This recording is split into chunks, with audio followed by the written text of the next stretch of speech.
Kodungallur Methala service സഹകരണ ബാങ്കിന്റെ വിദ്യാഭ്യാസ അവാർഡ് വിതരണവും വിവിധ വിഷയങ്ങളിൽ മികവ് പുലർത്തിയവരെയും ആദരിച്ചു. മാതാപിതാക്കൾ, കുടുംബം, അധ്യാപകർ, വിദ്യാലയം എല്ലാവരും നൽകുന്ന സപ്പോർട്ട്, പിന്തുണ അവർക്ക് മികച്ച വിജയം കരസ്ഥമാക്കുന്നതിന് സഹായകമാവുന്നുണ്ട്.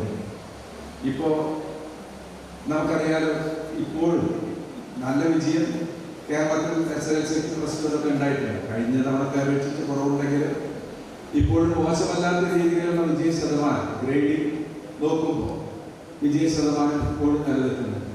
എന്നാൽ അതിൽ പോലും വരാതെ വിജയത്തിന്റെ അളവ് പോലും മറികടക്കാൻ കഴിയാതെ പറ്റുന്ന വിദ്യാർത്ഥികൾ നമ്മുടെ നാട്ടിലുണ്ട്.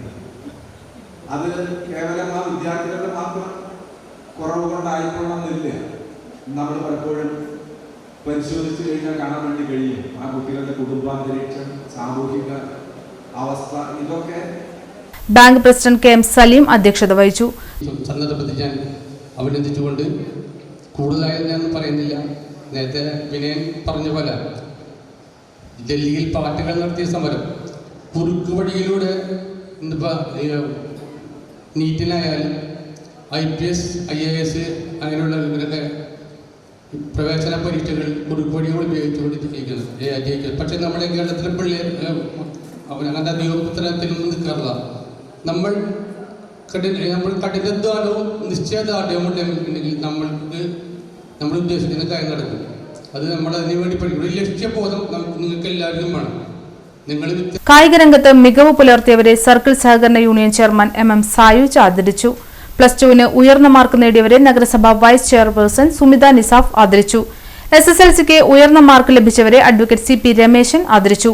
PH Johnson, advocate M Bijukumar, KB Maheshwari, MS Vinayakumar, Rajesh Valarkodi, Latha Unnikrishnan, PP Raghunathan, advocate Mansoor Ali, PN Rajeevan, Baby AS, bank secretary Chithrakumari എന്നിവർ സംസാരിച്ചു.